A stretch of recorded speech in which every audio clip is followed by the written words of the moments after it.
Hello, Oilers fans. Future Austin here. As soon as I ended the recording for my day after discussion, the Oilers announced some roster cuts. I'll quickly go through them because I did not discuss this in my video. So the Oilers placed Cam Dineen and Riley Stillman on waivers. They also sent down Clattenburg, Hamblin, Marjala, Szymanski, Hudson, and Leppinen. Now, I had a feeling Hudson was going to be going down. I did like Szymanski a lot, so that's an interesting player that got sent down. Leppinen, these are players that do not require waivers. Just because some of them have been sent down now doesn't mean that they can't be called back up on opening night. For Leppinen, I think that's the one player that a lot of fans were really like, could this player make the team? But I did want to make sure that I let everyone know, quick little update at the start of the video, that I was not able to talk about these players that were sent down because I was recording another video when it happened. So my apologies for that. Anyways, I hope you enjoy what you're about to watch. So take care. Hello, Oilers fans. Austin here, freshly shaved, ready for the regular season now that we are at the beginning of October. I hope I don't scare any of you away. I apologize if you're a little bit spooked at how I look right now because everyone's so used to either the mustache or the little goatee that I have. But don't worry, we'll regrow that as the season goes along. Do not worry about a thing. That will be back ASAP. Now, in today's video, it is a day after discussion of the Oilers' 4-2 loss last night to the Seattle Kraken. The Oilers had a very AHL-heavy lineup because of how many players seem to be sick right now. They had to call up reinforcements from Bakersfield, which is pretty rare in preseason to have to recall players during preseason just to have enough bodies to play. So in today's video, we'll discuss who some of the standouts were last night, who some of the not-so-standouts were, and then there's a little bit of news, a little bit of housekeeping to take care of that I did want to talk about. And one of them does involve Connor McDavid. I just saw this tweet before I went live, so stick around towards the end of the video when I go over that. It'll be very intriguing to see what this means. I don't mean to tease it and get you all excited. I know all of you are just skipping to the end of the video now, but don't worry, there's other things to talk about here too. So let's just jump right into it, folks. If you like today's video, hit the like button. If you really like it, hit that subscribe button. We're almost at 7,400 subscribers. You can see that little ticker behind me there. That would be pretty cool to hit by the end of today. Let's go. Let's do it. Now, the Oilers versus Kraken day after. Last night, the Oilers lost by a score of 4-2. They carried a 60.93 expected goals for percentage at 5-on-5. The team did outshoot Seattle 34-17 in the game in all situations, but they were also undone by maybe not so good goaltending. Poor Calvin Pickard had that huge mistake behind his net. The Oilers got .765 save percentage from picks last night.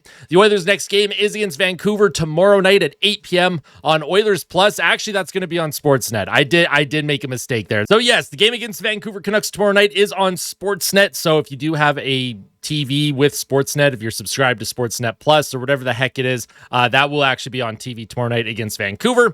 Now, last night, the standouts for Edmonton, number one, Ike Howard. He had 2 assists last night, 1 power play assist, and then 1 assist at 5-on-5. He had 16.34 of time on ice and a 56.16 expected goals for percentage. Ike Howard is a very interesting player because he has been producing, though most of his production does come on the power play. I think last night was his first point at 5-on-5. So for Ike Howard, I think the team, they're in a tough spot with him because if you go based on merit, based on who's producing, who's not, Ike Howard's producing. He is tied for the team lead in preseason points. He has 4 points in his 5 games that he's played. And Ike Howard, I think there's a player there. Should he be on the NHL team? Maybe. I think with Ike Howard, though, they'll probably send him to the minors, at least when they get their cap compliant roster in, just initially because he's waiver exempt. He doesn't have to be put on waivers. But Ike Howard is a player that has a lot of offensive instincts. I think what fans are concerned about is his ability to play away from the puck. He's very straight line. You can tell every time he's on the ice, he just wants to skate into the offensive zone and create something. And I think he just needs a little bit more patience in that neutral zone and in the defensive zone. But based on the fact that he has been able to produce, whether it's a power play, which he has been doing, and then last night he had an assist on Matt Savoy's 5-on-5 goal. A power play had just expired. Ike Howard does deserve a look. He does deserve a shot in this lineup. I don't know if he'll get it, but there is a player there, and I think a lot of fans can be excited knowing that Ike Howard, if he goes down to Bakersfield, he will probably be called up fairly quickly. I think this is a player that, if he does go down, if he goes down to Bakersfield, whenever he gets called up, he will not go back down, right? I think Ike Howard is too skilled to be one of those players that they send back down. Ike Howard has played very well. He's played better than I thought he would in preseason, actually, especially because there are concerns about his two-way game. This is a player that I'm very high on. I was very excited about when the Oilers acquired him. I'm happy to see him produce. I hope he makes the team. If he doesn't make the team, I understand why. I can see the warts in his defensive game. He's very straight line, so we'll see how it goes. The next standout I want to talk about is, of course, Troy Stecher. I thought he had a great game last night, and for a player that is trying to make this team as the number 6 or 7 D-man, I thought he had a great showing last night. It didn't show up on the score sheet. He did play 1409, and he had a 75.65 expected goals for percentage, which was a great night for Troy Stecher. Very happy with his game. There was very little to complain about. He was moving the puck well. He was making good defensive plays. There was one really good shot block that he had at one point, and for Troy Stecher, when he was on the ice, the play was going towards the Seattle zone, which is what you want when you're on the ice. You want the play to go into the other team's zone, and then you want to make them defend as much as possible. And then the other defenseman I want to talk about, who also had a good game but didn't end up on the score sheet, was Atro Lepinen. 16-17 of time on ice, 75.13 expected goals for percentage. This is a very intriguing player for Edmonton. Does he find a way to crack this top 6? The Oilers have a logjam of left shot D-men right now. They have Kulak, Walman, Nurse. There's Lepinen.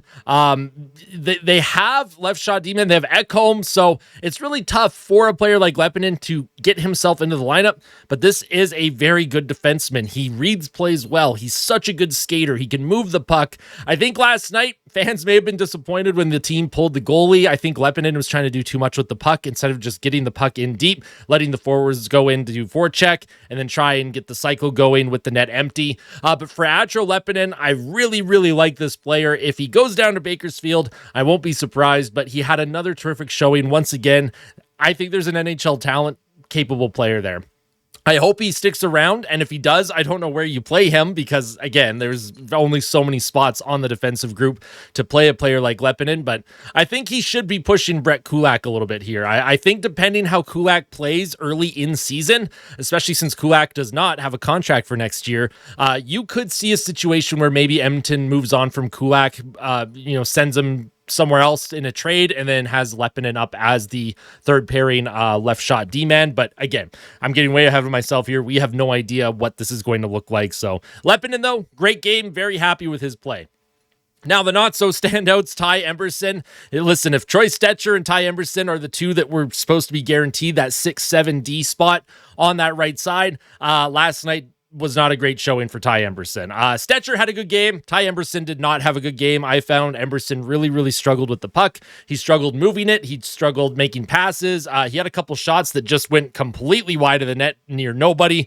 Emberson, 0 points, a -1, 18-18 time on ice, and a 28.35 expected goals for percentage at 5-on-5. For Ty Emberson, this is a young player who has 1 full year under his belt with the Oilers. He had a full year under his belt with San Jose, so he is still, by and large, a player that is still learning and growing and developing. And, some other players that have been around camp this season, like Lepinen and Regula, they may be passing Emberson here on the depth chart. And that's no offense to Emberson. I think we all like and respect what Emberson does. We like his play for the most part. He's an old school shutdown D-man where, of course, you're not going to get a lot of offense from him. But for Emberson, this is an interesting situation for Edmonton. Do you put Emberson or Stecher on waivers? Do you risk that? Will a team pick one of them up? Because I do think a team will pick up Regula if you put an Alec Regula on waivers. So there's some pretty tough decisions to make here for the Edmonton Oilers. We'll see what they end up doing with some of these defensemen. Speaking of defensemen, another one, Brett Kulak. He had 0 points last night, a -1 rating, 1950 time on ice, 30.11 expected goals for percentage. Although, even though the overall game for Brett Kulak wasn't great, I really did like the one rush that Kulak made. He looked like Bobby Orr. He started behind his net. He circled out in front, skating through the neutral zone, stick handling through a couple players, tried to throw a shot on net, didn't quite get there. But I did like the effort from Brett Kulak. That was kind of fun to watch. Not a great game from Kulak, though, at least according to the advanced stats. Normal stats, he was also a -1, so if you care about plus minus, And then Quinn Hudson, forward for the Edmonton Oilers. I thought he had a bit of a tough game last night as well. He was a -2, 12:59 time on ice, 50.17 expected goals for percentage. I thought Quinn Hudson was kind of fighting the puck a little bit. He didn't have as much jump as he usually does. Quinn Hudson's a pretty good skater, pretty good with his hands with the puck. Last night, he just looked, I don't know if it was shaky. Maybe he's sick like the rest of the team, and maybe he just wasn't at 100% what we're used to seeing from him. But I think Quinn Hudson, I think last night was a tough one. I think that probably sealed his deal in terms of whether he's going to be on the NHL roster or not. I think they're going to be sending him down. They likely probably play him against Vancouver, just get the kids another game. But Quinn Hudson, he had a really good camp. I'm really happy with his play. Again, another good option to call up from Bakersfield midseason if you need some reinforcements. Now, like I said, up next, the Oilers play the Canucks on October 3rd, 8 p.m. on Sportsnet. But let's talk about some news and notes from preseason today. This morning, there was an optional skate for the Edmonton Oilers. The players that took part were Leon Draisaitl, Connor McDavid, Ryan Nugent-Hopkins, Vasily Podkolzin, Noah Philp, David Tomashek, Max Jones, Matthias Ekholm, and Evan Bouchard. Not sure why the letters are being cut off there. That's interesting.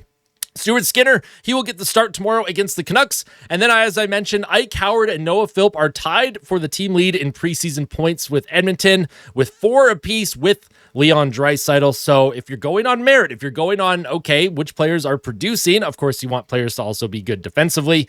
Who deserves to be on this team? Ike Howard and Noah Philp certainly do. Noah Philp has been a very quietly good two-way play.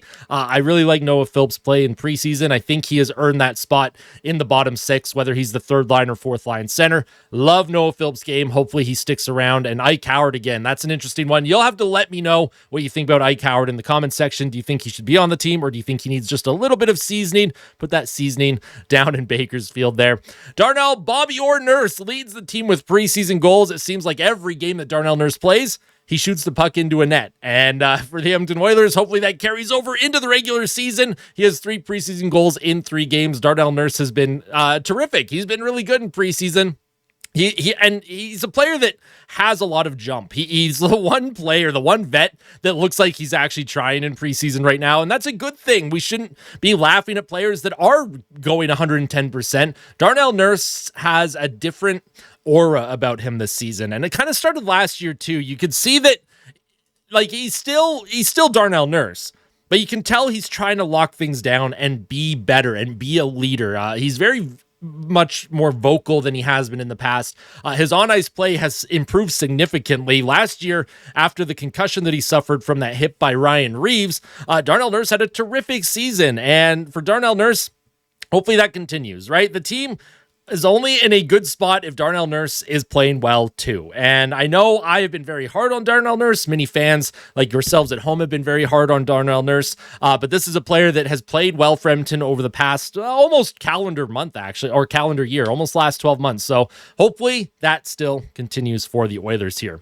And then Jake Walman, quick update on him. He is still day-to-day. He's expected to be ready by October 8th. Whatever is nagging him is not a super serious injury. And a contract extension does seem close. And what I've been seeing pundits talk about, like Jim Matheson and some other people in the media, is that whatever his extension is, it will come in the $6 million a year range, which I think is right in the ballpark of what Jake Walman is worth. He has offensive upside.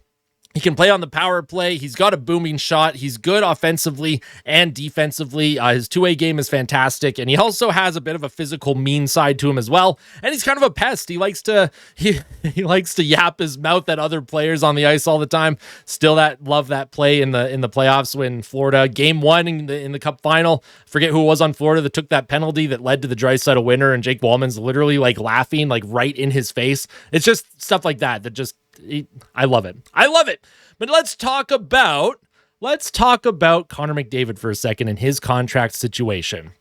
Now, Kevin Karius said on his show this morning that he was supposed to host an event Monday morning at the Hall of Fame room at Rogers Place. But now the Oilers Entertainment Group has pushed it to Tuesday because the room's being used on Monday morning. What could it be? Oh my goodness, is that going to be a contract extension announcement from Connor McDavid and the Oilers Entertainment Group? Are they waiting till Monday, 2 days before the season starts? Well, that would be pretty cool. And honestly, that it would track. I put out a tweet yesterday. Obviously, I'm spitballing here. There's no scientific accuracy to this. But yesterday I put out a tweet, 12:37 p.m. My prediction for the Connor McDavid extension gets announced on or around October 6th, 2025. Why October 6th? The roster is locked in. It's 2 days before opening night. It builds hype, excitement, gives this team a shot of adrenaline going into October 8th.